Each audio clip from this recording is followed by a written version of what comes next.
The unjustly dismissed doctor wandered home, and upon hearing a conversation between two foreigners by the river, pretended not to understand. Adam reluctantly made his way home along the riverbank, engaging in a mental dialogue with himself. Well, there it is, now you're unemployed, Adam. And the most infuriating part, you were fired practically for nothing. They blew it out of proportion, alleging bribery and abuse of authority. He hadn't fully decided what to do next, keep on living or dive headfirst into oblivion. Adam had no intention of hurrying home, especially since his wife had made it clear that she didn't need him anymore. It was understandable, she had found herself a wealthy man with whom life was a bed of roses. And what could Adam Thompson offer her, the physician at the city hospital? He never extorted money from patients and always treated them properly, according to his conscience. And if he prescribed medication, it was always necessary, without burdening the patient's budget unnecessarily. Everything would have been fine, but the former head had retired, and the new one, Mr. Pierce, announced to everyone that the clinic would operate differently from now on. These innovations had a profoundly negative impact on the doctors and medical staff as a whole. Now, at Barry's whim, nurses and orderlies rushed around the ward like clockwork, eager to carry out the boss's latest directive. Here, in front of the ward windows, we need to develop a flower bed, plant various flowers, and install a board of honor with photos and brief descriptions of the staff, echoed throughout the hospital corridor. In doing so, Mr. Pierce forgot about the most important thing, treating the patients. Because if everyone focused on beautifying the department for inspections from the administration, then who would be left to care for the patients? Adam tried to protest, but it was futile. The head merely made a note in his notebook and gave a significant look to his subordinate, and 2 days later, Adam was fired, not just like that, of course, for a bribe caught on a hidden camera secretly installed in his office by Mr. Pierce. Oh, why do I deserve all this? Such disgrace. It's irreparable now. And there was no bribe at all. How did this happen? Adam whispered sadly and looked at the river again. It flowed in its usual rhythm, indifferent and cold to the city dwellers' life problems. Suddenly, in the gray haze of the evening twilight, Adam saw two hunched figures. At first glance, there was nothing strange about it. The riverbank was open to everyone. You could swim if you wanted, or fish, or simply enjoy the scenery. But for some reason, this intrigued him greatly. Unwillingly, Adam diverted his attention from his own problems and fixed his gaze on the strangers. What could they be doing in the twilight on the riverbank? It was odd. Fishermen? But then why were they wandering around in the dark? Where were their lanterns, or at least a modest campfire? Adam looked closer and discerned that it was a man and a woman. 300 feet from the water's edge stood their car, a large SUV, the color of which the young doctor simply couldn't make out in such lighting. No, they're definitely not fishermen. So what are they doing here? Seeing Adam, the odd couple became noticeably wary, then suddenly started speaking in some strange dialect. This language was familiar to Adam, as he had been fascinated with translations and reading foreign books since childhood. Many joked about him, saying he had chosen the wrong path in life. He should have become a translator, and that would have been the end of it. But no, he chose a hospital gown and a doctor's practice instead. Adam was surprised. Oh, they're foreigners. I wonder what they're doing here. His curiosity was so great that he involuntarily slowed his pace, coming alongside the mysterious couple. As a person interested in translations from foreign languages, he was very keen to hear the language of the newcomers firsthand. Adam's obvious intellectual appearance did not arouse any suspicion in the mysterious couple, so they continued their conversation calmly. At the same time, the man and the woman lowered their voices, but Adam still caught fragments of their speech. A stone. Where can we find a stone, Felix? I told you, let's take a weight with us in the car, the woman grumbled dissatisfiedly. Oh, come on, we'll think of something. We can collect sand in a bag. There's plenty of it on the shore. There's your weight, the man, who was noticeably younger than his companion, retorted. Under certain circumstances, they could pass for mother and son, which was most likely the case in reality. The phrase uttered by the peculiar pair put Adam on edge. Not that there was anything inherently dangerous or unacceptable in it, but all their hurried movements aroused vague suspicions. Of course, the strangers thought that by speaking in an unknown language, they would keep the essence of their conversation secret. But how could they know that Adam would turn out to be such a polyglot? Meanwhile, he walked past intentionally, heading towards where the SUV of these nocturnal city guests was parked. To the doctor's surprise, the trunk was open, and a dim light illuminated the interior. Moreover, the driver was behind the wheel, listening to muted music. From a distance, Adam didn't see anything particularly unusual in the trunk, except for a rolled-up elongated object, resembling more of a canvas or a rug. Initially, the doctor thought it might be fishing nets arranged in such a manner, but as he approached closer, he realized it was a cover. What was worse, it was moving. A shiver ran down Adam's spine. Glancing back, he saw the couple busy preparing on the shore and completely oblivious to him. The doctor approached cautiously and carefully lifted the cover. What he saw made him feel uneasy because underneath lay a girl. Almost unconscious, she was muttering something incoherent and seemed to be in a state of shock.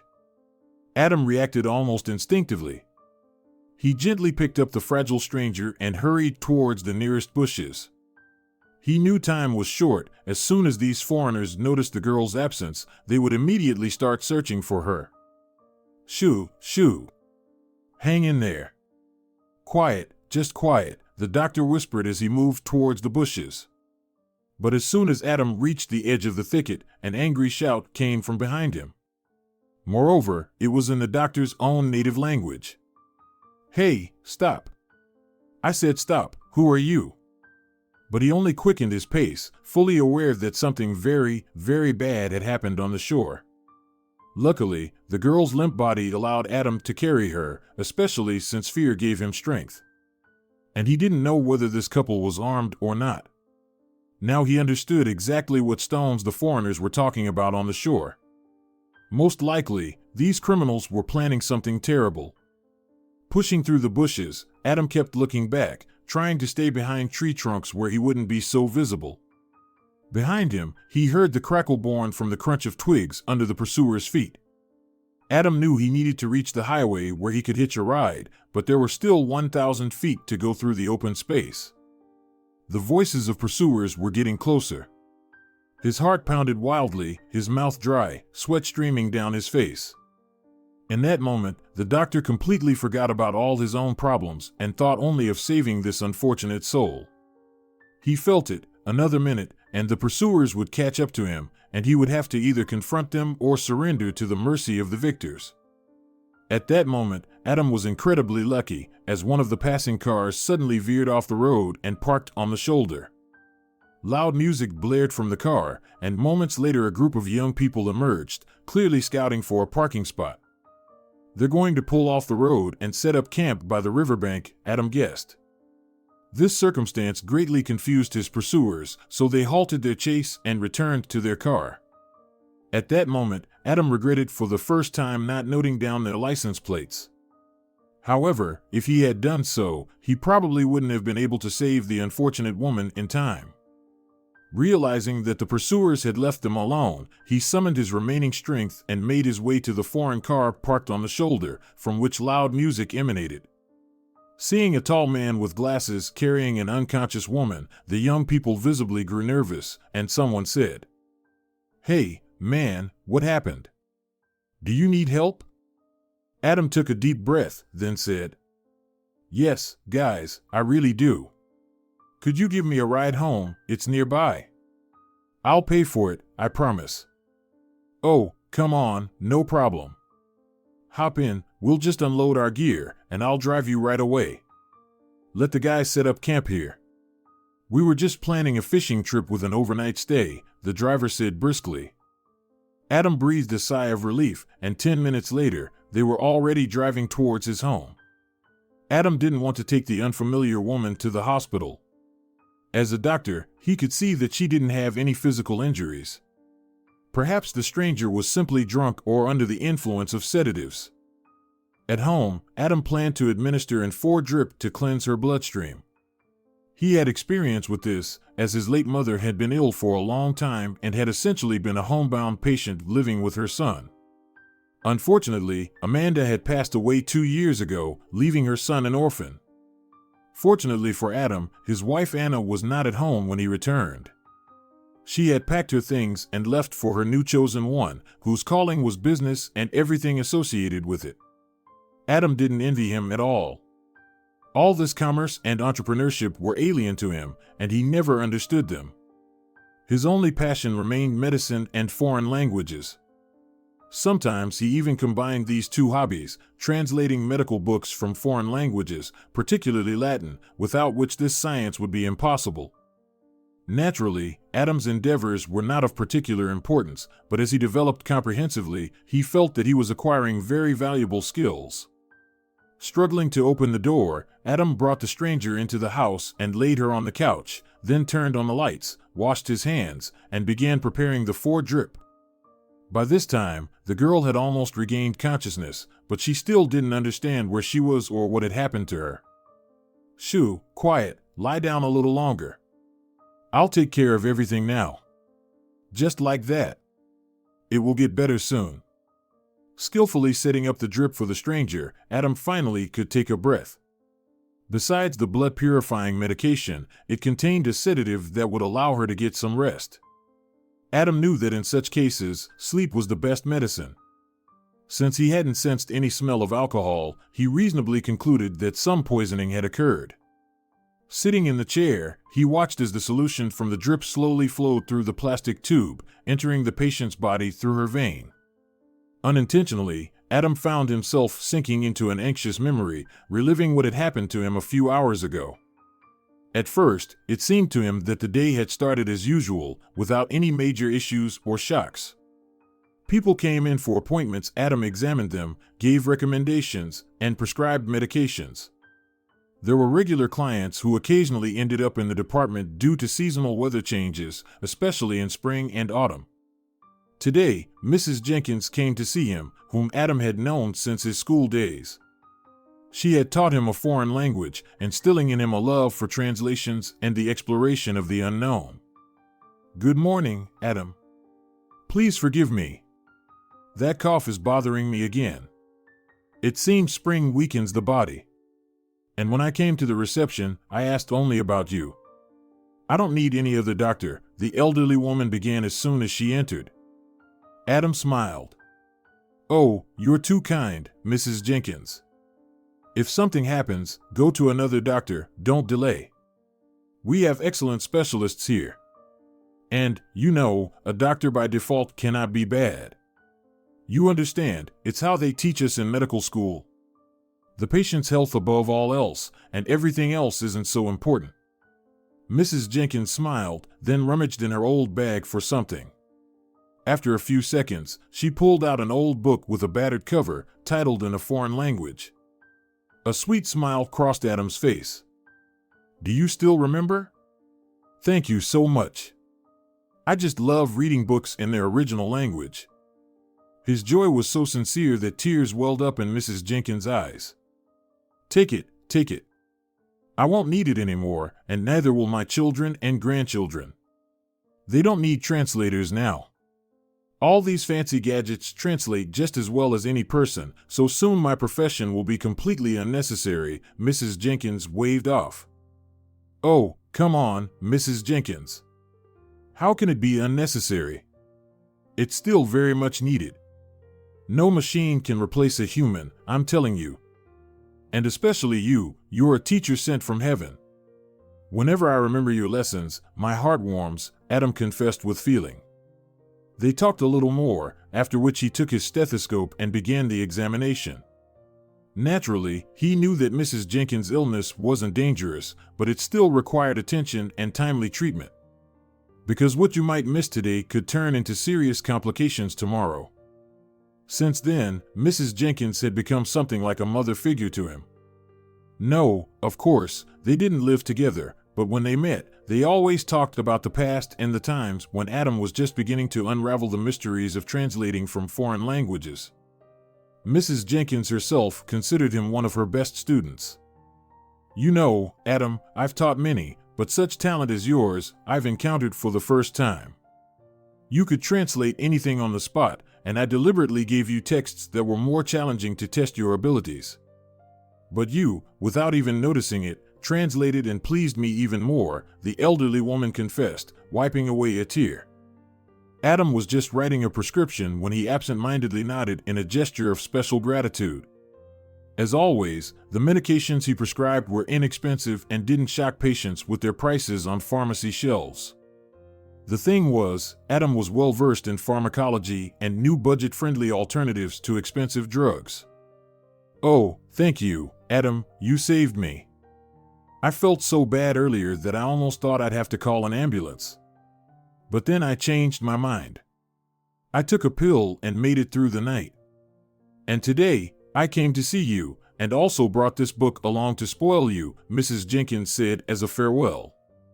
Since Adam didn't have time to study the book, he put it in his desk drawer, planning to retrieve it at the end of his shift. There were many patients today. From time to time, he had to leave the office to check test results, while also doing a lot of other work that wasn't intended for him personally. There was an explanation for this since the nurse who worked in Adam's office happened to fall ill and took sick leave. And the department head didn't bother to find a replacement. Adam understood. Vindictive Mr. Pierce did it intentionally to show him his place, like, "Look, Doc, you're just a pawn in my hands. If I want, I'll send you somewhere remote, where you'll feel lonely in a year. But if you cooperate and go along with me, I'll help you climb the career ladder." But such a method of work was unacceptable for Adam. Only by lunchtime did he finally manage to deal with the flow of patients. Glancing into the corridor once again, Adam saw that it was empty. "Well, looks like that's it for today.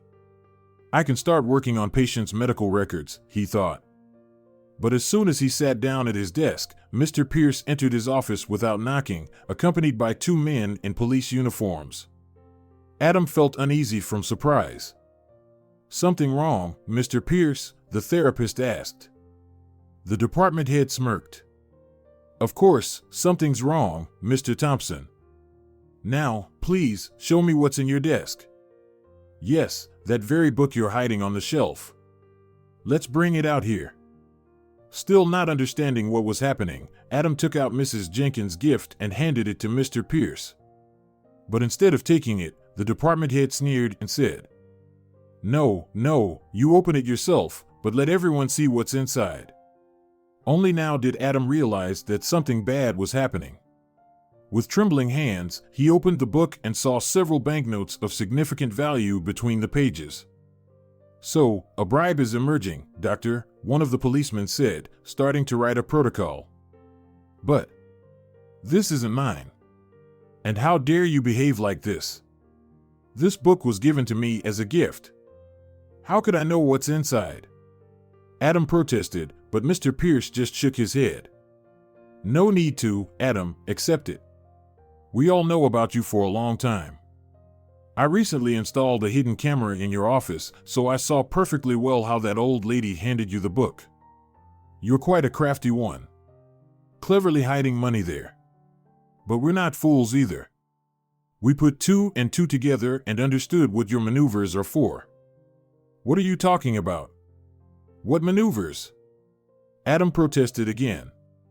Mr. Pierce clearly felt superior and, reveling in his power, behaved as if Adam was already convicted and awaiting transfer to prison for abuse of office.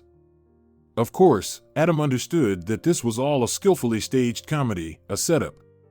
And he was the main character in it, the therapist of the city hospital who got caught with a bribe placed in an old book in a foreign language. Of course, Adam could swear that Mrs. Jenkins couldn't have put the money there. Where would she even get such amounts? It was laughable. "It's you behind all this, isn't it, Barry? Just be honest, between us." Without the protocol, Adam burst out, allowing himself familiarity. But the department head waved his hands in protest. "No, Adam. Don't shift your responsibility onto others. If you're guilty, be prepared to face the court.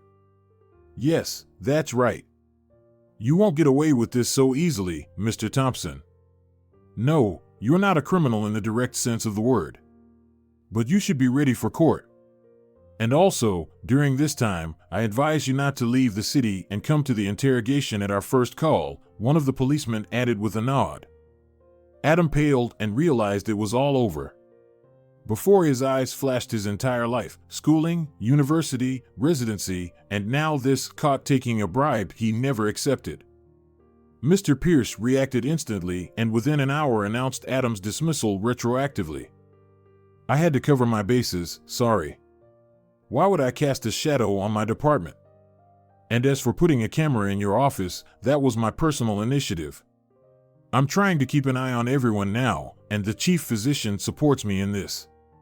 We've uncovered so many violations in a week that we're going to conduct extensive purges and overhaul the staff. Adam shook his head. Fine, change it all, it's your business. But don't count on me. I'll still find out the truth, and I never took any bribes. Barry smirked. I couldn't care less whether you did or not. The mere fact that you had such a sum speaks volumes. Especially since it's clearly visible on camera how the patient handed you the book personally. So get ready for court. And here's my advice to you, find a decent lawyer. Honestly, I don't want you ending up in the lumberyard.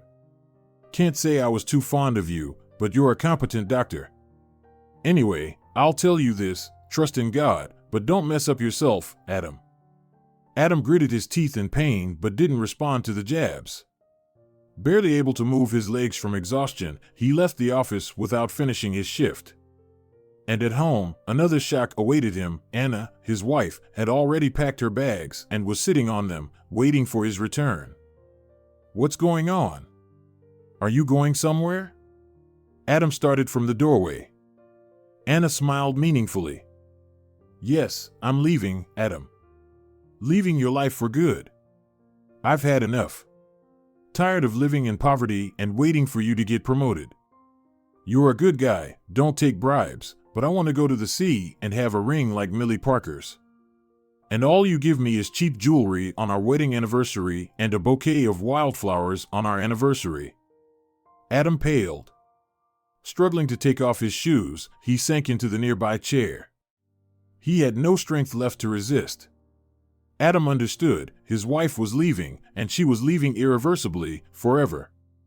This conversation had been brewing for a long time, as Anna had started expressing her dissatisfaction just 6 months after their wedding. You're only interested in your books.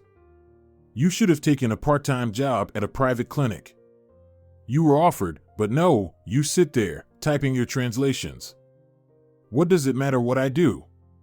I'm entitled to my own personal time. Someone goes fishing or to a sports bar with friends for football, and what about me? Adam tried to object. As it turned out, Anna had prepared thoroughly for her departure. Soon, a luxurious dark green foreign car arrived for her. A distinguished man in a business suit stepped out of it. Of course, he didn't enter the house, as Adam was ready to push him down the stairs, but Anna managed on her own. Grabbing a suitcase in each hand, she hurried to the car, amusingly bending her body under their weight. Only a little later, coming to his senses, Adam noticed that his wife had taken all the valuables they had in the family. Not only her own jewelry, but also Adam's wedding ring, as well as a small gold cross that had belonged to his mother. Adam had never liked jewelry, always keeping them in a box, dreaming of passing them on to his firstborn and heir, but Anna wasn't in a hurry with children. She always found a logical explanation for her refusals. Oh, we'll have plenty of time for those little pests. You should get your life together first. Look, the house is old, needs repairs, and it wouldn't hurt to change the car. How long will I have to drive this wreck?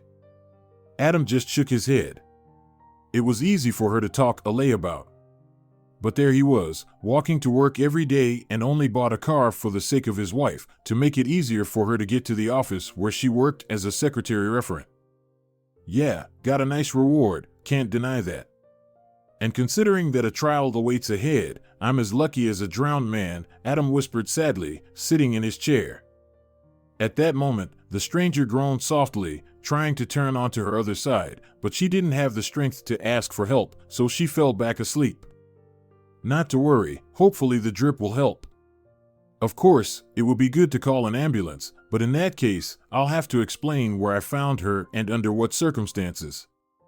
And considering that I'm facing criminal charges for bribery, they might even accuse me of attempted murder. No, I'll try to heal her myself. It's not the first time, and it's been worse before. They bring a patient to the ward, and in less than 5 minutes, they're dead.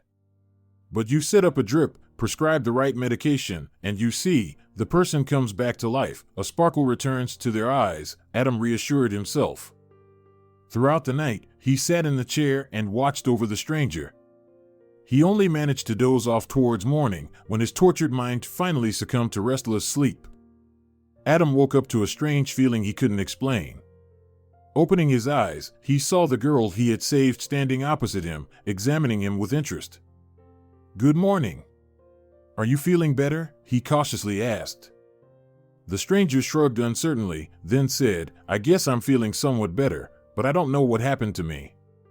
Adam nodded understandingly. "You're experiencing temporary amnesia. It happens, especially after taking certain toxic substances. I've encountered it before. Or it might be a case of accidental poisoning.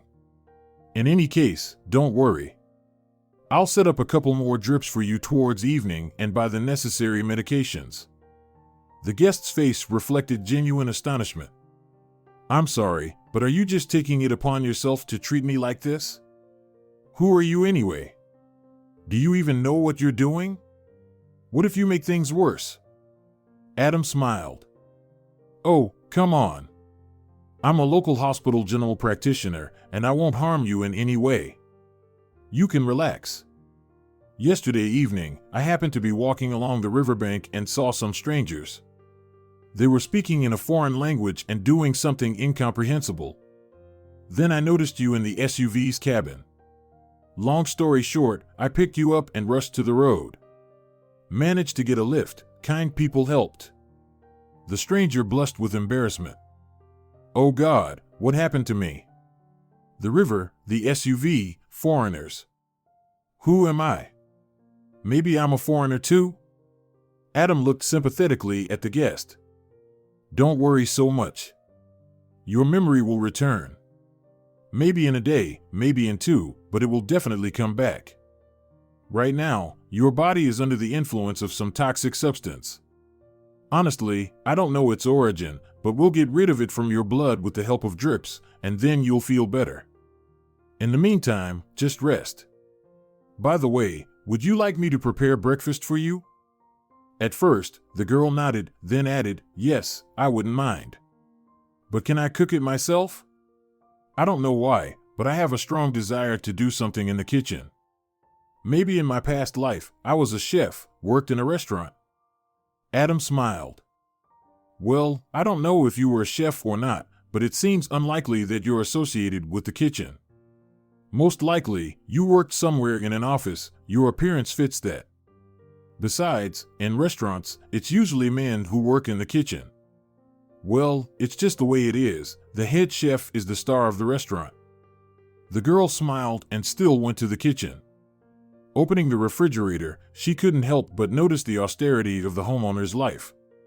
Since Adam's wife didn't know how to cook and didn't want to learn, he constantly lived on the brink of hunger, mostly relying on instant porridge or noodles, which could be quickly prepared with boiling water and could satisfy hunger pangs at any time of the day. Anna spent the entire day in the office, where she had breakfast, lunch, and often dinner at the elite cafe located on the ground floor of her company's building. She didn't think about her husband, Adam, at all. If you're hungry, you can cook, and if you're not, it's your problem. Whose fault is it that you can't afford food delivery from a restaurant? A man who can't provide for himself and his wife is no good. Such men can be considered weak or dim-witted, Anna thought, valuing money above all else. Well, you can't really indulge yourself in the kitchen, the guest remarked ironically, then discovered a few potatoes in one of the kitchen cabinets, which she promptly peeled, deciding to fry them in a skillet. She then found a couple of eggs in a corner of the fridge, which she added to the potatoes. The aroma of cooking food filled Adam's home. "Yes, it smells delicious," he said, giving a thumbs up in approval. The guest smiled. "Oh, does it? What's so special about it? If I had more ingredients, I would have definitely cooked something more interesting. But I fried what was available." Adam pondered for a moment, then asked, "Forgive me, but how should I address you? I understand you've lost your memory, but maybe we could temporarily come up with a name for you, just to make it easier." Stirring the dish in the skillet, the stranger furrowed her brow. "A name? Well, I don't know. For some reason, I like Chloe, although most likely my real name is different." "Well, let it be Chloe, okay?" Adam smiled and nodded in agreement, indicating that it would be so. As Chloe plated the finished dish, he prepared a cup of instant coffee and took his place at the family table. A warm feeling overwhelmed the young doctor as tears welled up in his eyes. He and Anna had practically never sat at the same table, neither for breakfast, nor for lunch, nor for dinner. And more than anything, Adam dreamed of eating like this, as a family, gathered together, with mom, dad, and definitely a child. All of Adam's childhood memories were devoid of recollections of his father, whom he never knew.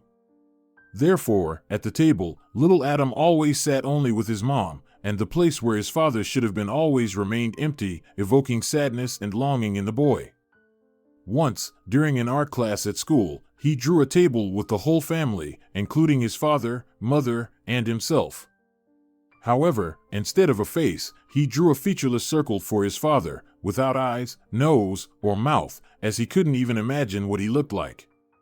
Was there even a father? And now, after many years, Adam felt an inexplicable surge of joy that finally he was having breakfast like a normal, regular person, not just hastily eating a dry sandwich on the way to work. "It's very delicious. And you cook well. Maybe I'm mistaken, but we should try our luck in a restaurant. What if they're exactly looking for someone like you?" Adam suggested. Chloe fell silent, seemingly lost in her thoughts. She was troubled by what had really happened. Of course, she could go to the police, tell them about the trouble she had encountered. On the other hand, what exactly was it? What could she tell about herself? And how did she end up on the riverbank with some foreign citizens? Chloe felt like she was involved in some very dark story, and therefore, going to the police could only make things worse for her. So, deciding not to rush into things, she accepted Adam's offer to stay with him for a while. To break the awkward silence, he turned on a small television set in the kitchen.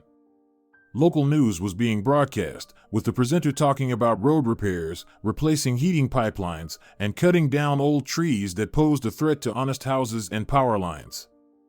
Everything was as usual until the presenter switched to the main news. While Adam didn't seem particularly impressed by his words, Chloe suddenly dropped her fork and tearfully watched the screen. The presenter said something like this. 3 days ago, James Porter, a businessman and well-known philanthropist, arrived in the country after many years of living abroad. According to the presenter, this millionaire came to the country for some charitable purpose, but what exactly it was still unclear. Nevertheless, his arrival caused a great stir in the city. For Adam, this news meant nothing at all. Well, he arrived, so what? Should everyone welcome him with bread and salt now? But looking at his guest, who had turned pale and teary-eyed, he asked with concern. "Is something wrong, Chloe? Why did this news affect you so much?" She raised her tear-filled eyes to him and said, "It seems that I know this person for sure. Memory is gradually returning, you know? I'm Chloe Miller, a lawyer, and I work in a private firm." Adam raised an eyebrow in surprise. "A lawyer? And here we were thinking and guessing that you work in a restaurant. So, a lawyer." Chloe fell silent, then put her hands to her temples and began rubbing them with her fingers to improve circulation and help restore her memory and ease the tension. Well, here we go again. I hardly remember anything.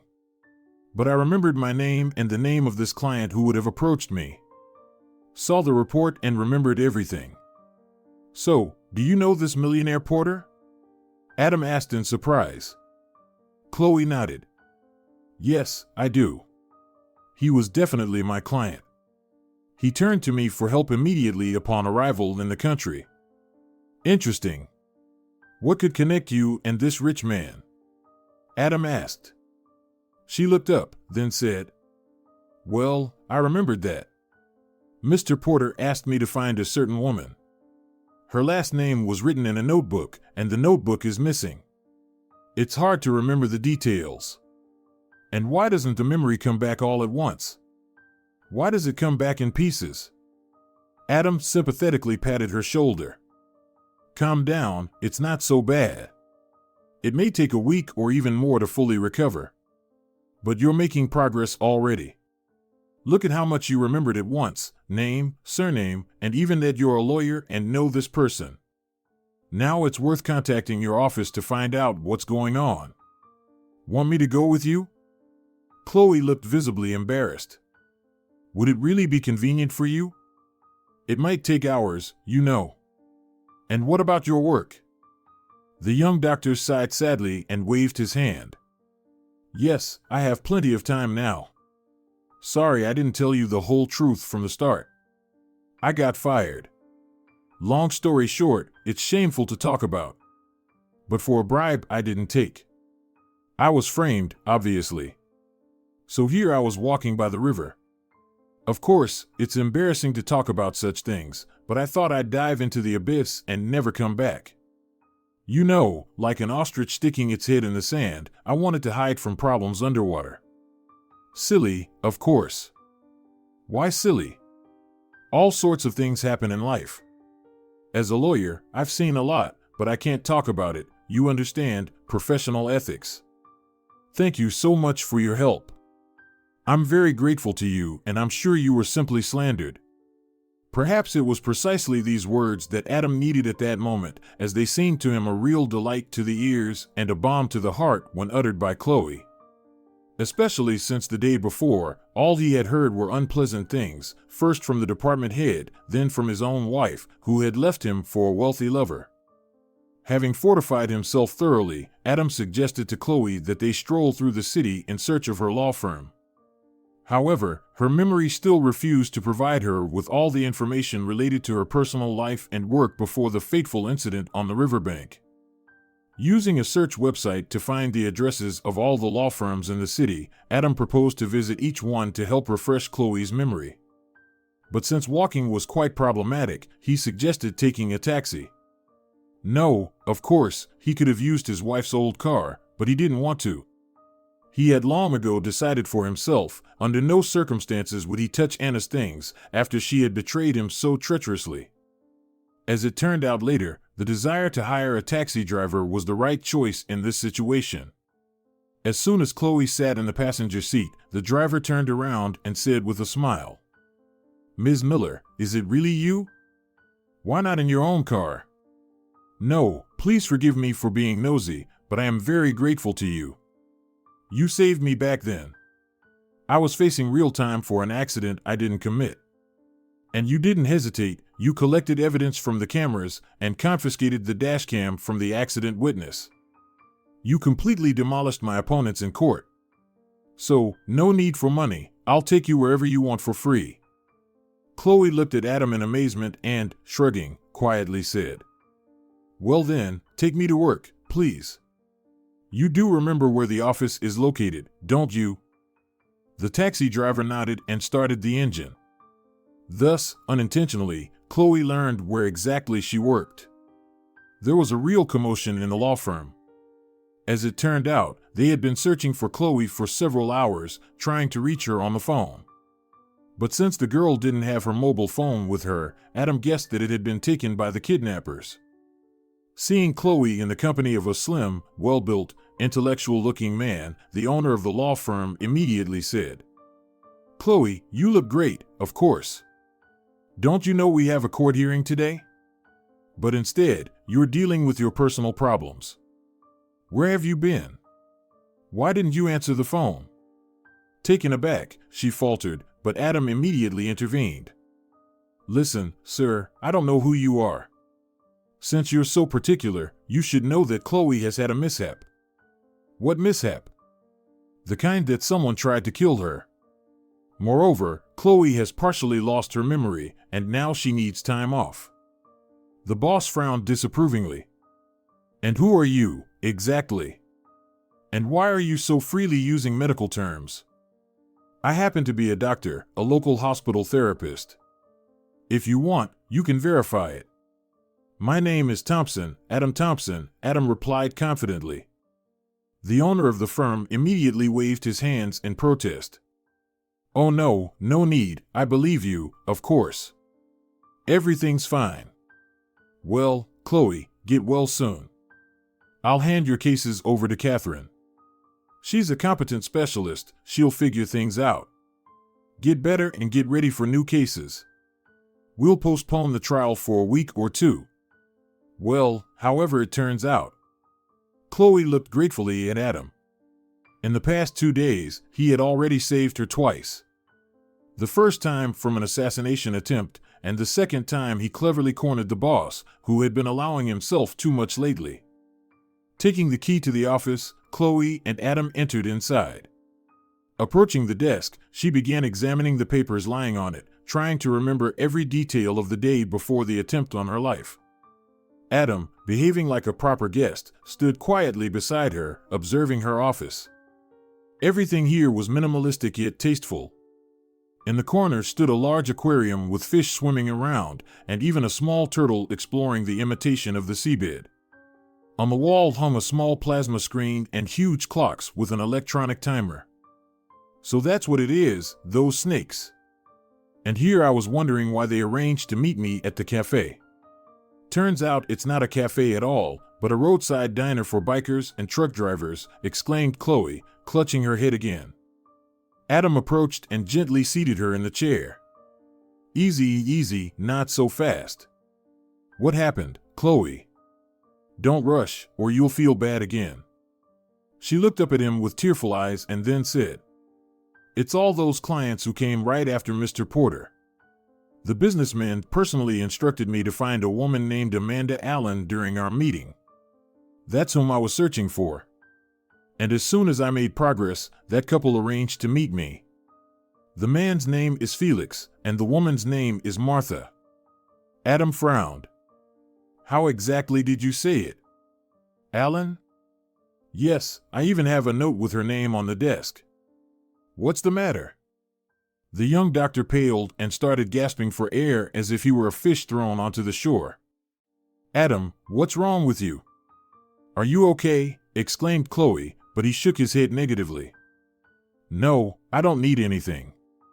It's something else. Amanda Allen is my mom, but she passed away 2 years ago. Wow, what a story. I had no idea, Chloe replied, embarrassed. Adam nodded resignedly, already sensing that after meeting this foreign millionaire, his life would change forever. Maybe this Mr. Porter was his father, whose faceless image he had drawn in his school album. And suddenly now he, Adam, would become a millionaire with assets and bank accounts. It all sounded very strange, yet it brought pleasant thoughts. Who among us doesn't dream of becoming rich one fine day and thus making everyone around believe in yet another fairy tale? It took Chloe a few minutes to find James Porter's number in the work journal. Finally, she triumphantly exclaimed and began dialing it on the desktop phone in the corner. But luck turned away from the lawyer once again. The call was answered by Mr. Porter's affairs manager, Mr. Garcia. Hello, I'm listening. Ms. Miller, is that you? Something? You say you found Amanda Allen? That's good, but here's the problem. Mr. Porter had a stroke and is now in the hospital.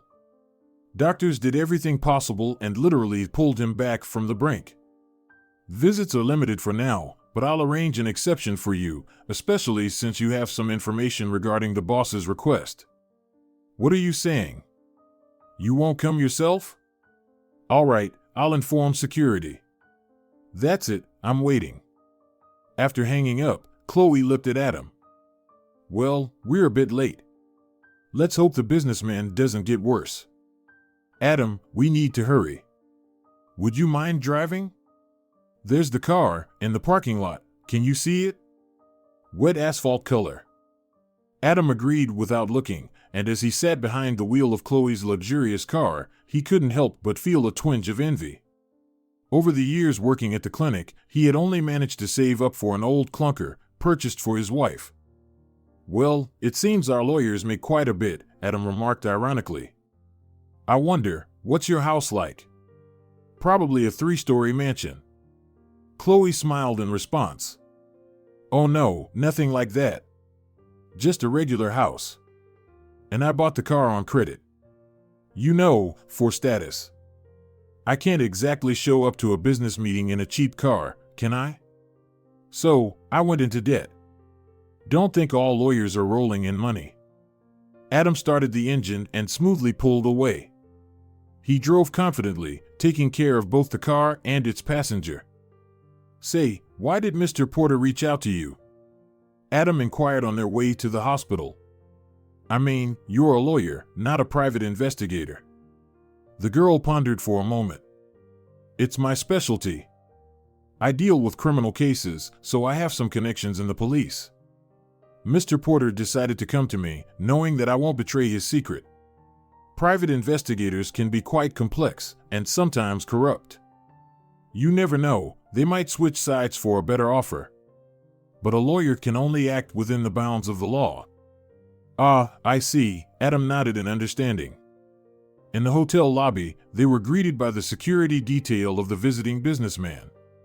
Muscular men in suits immediately searched the visitors for anything illegal before escorting them to Mr. Porter's room.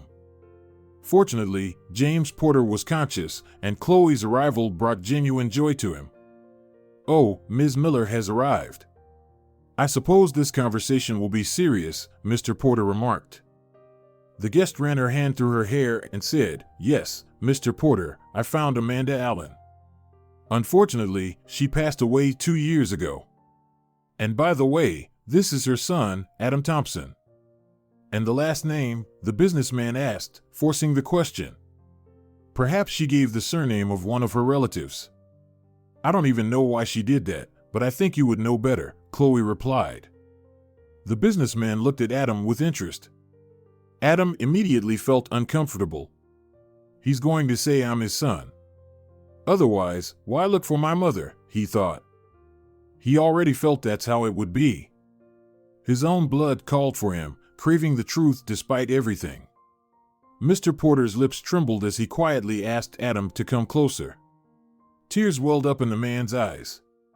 Since half of Mr. Porter's body was paralyzed, he could only move one hand, which he used to grab Adam's wrist and pull him closer. Listen, kid, I have to tell you something very important. Please forgive me for taking so long to gather the courage to come to you. Don't judge me harshly, there were circumstances. Feeling immense tension, Adam looked into the billionaire's eyes and said, You're my father, aren't you? As soon as I walked in, I saw the resemblance between us. A grave silence fell over the room. The businessman tiredly closed his eyes and said softly, No. No, you're not my son, and I've never had any relationship with your mother. It's something else. Your real father is William Palmer, who disappeared abroad several years ago. Adam instinctively stepped back from the millionaire's bedside. Disappeared? What was he doing abroad? The businessman coughed and continued, he was heavily pursued by his competitors. As it turned out, he had no official relationship with your mother. To avoid bringing danger to her, your father fled and sought refuge abroad, with money, of course. He transferred assets to foreign banks. As a migrant, I worked as an ordinary janitor. William, however, was hiding from his pursuers and befriended me. One day, your father revealed to me the secret that he was a fugitive businessman hunted by his competitors. I promised to help, but I couldn't do anything. Your father, Adam, died in a car accident. maybe accidentally, maybe not. But shortly before his death, he gave me the details of his bank accounts, codes, and passwords. And he just left it like that, on his word? Adam doubted. Yes, that's exactly how it happened. You see, your father made me rich with his own hands. I, of course, stayed hidden for several years, and then gradually started to legalize myself, put money into circulation, married a younger woman with a child, Felix. That's how I lived. And recently, I realized that it's all wrong, and I must give the funds to the late William's bride, that very Amanda Allen. How could I know that she died and she had a son? That's how things go. Tears welled up in Adam's eyes. He expected to hear anything but this. Deep down, he was even ready to consider this semi-paralyzed man his father, planning to hug him and kiss both his cheeks, but it turned out that Adam had no relation to him at all. Only now did he realize that he was not interested in the money of his late father at all. He wanted to feel that he wasn't alone, that he had a loved one who needed him. While Adam and James Porter were talking, Chloe went out into the corridor and beckoned the chief security officer of the visiting businessman. In an extremely emotional conversation, she told Mr. Garcia that Martha and Felix had been poisoned when they were drugged in a roadside cafe, fearing that Mr. Porter would give all the assets to Amanda Allen and her son. Essentially, Chloe became a victim because she inadvertently became the possessor of valuable information that she hadn't had a chance to share with the millionaire. After all, if Martha and Felix had gotten rid of her by drowning her in the river, Mr. Porter would never have mentioned Amanda Allen, who had a wonderful son named Adam. Learning about what his wife and stepson had done, the millionaire, confined to his bed, ordered a notary to be brought to the room to reissue all the necessary documents. He didn't report to the police, just filed for divorce, putting Adam's name on the list of heirs. He didn't believe he could live long, so he hurried to fulfill his obligations to the late William Palmer. As it turned out later, Felix and Martha punished themselves because on the day of the failed attempt on Chloe's life, mother and son were in such a hurry to leave the scene that they lost control and got into an accident. While Martha escaped with minor injuries, Felix risked becoming disabled for life. Nevertheless, Mr. Porter still included them in his will, so they wouldn't be left without a piece of bread in the future. Feeling a slight disappointment, Adam thanked the businessman for his help. Wiping away a tear, he went out to the hospital courtyard and sat on a bench. Soon Chloe joined him, sympathetically patting his shoulder. "Don't worry. It's still better than nothing at all. Sure, you didn't get to see your father, but now you know where his grave is, so you can even visit him and kneel before him. And now you're rich." "Yeah, rich with a very bad reputation," Adam murmured sadly. Chloe visibly perked up. "Listen, what's troubling you? Tell me. Maybe I can help somehow." "Well, I specialize in these kinds of things." Adam sighed heavily and in one breath recounted what had happened. Chloe listened silently, only occasionally asking questions related to the professional side of the matter. In the end, she summed up. "Well, I think it's a typical setup. Please forgive my legal jargon, but most likely your teacher was set up. Anyway, I'll try to prove it, so don't worry." Adam smiled. "Oh, I don't think the case will hold up. Everything was caught on camera, and that, you know, is hard to dispute."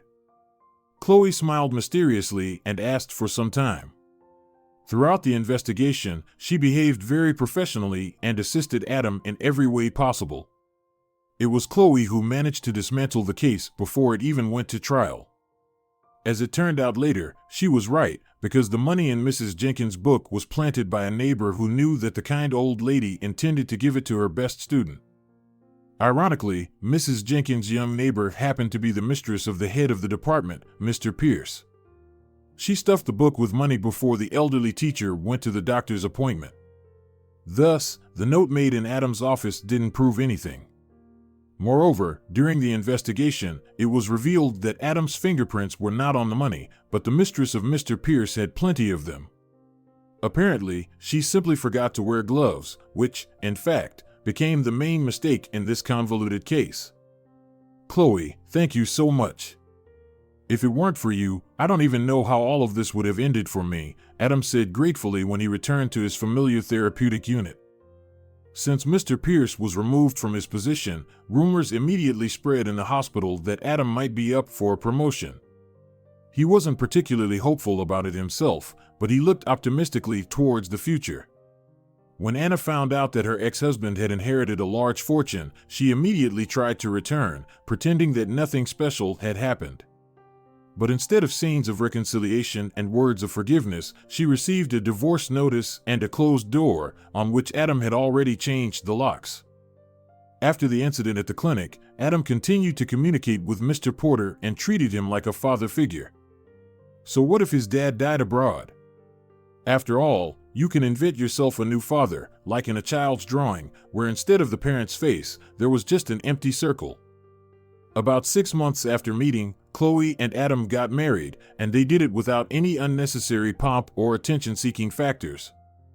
They did so not out of modesty, but because the young couple had gone through a difficult path and now simply wanted happiness, which, as it's known, prefers silence.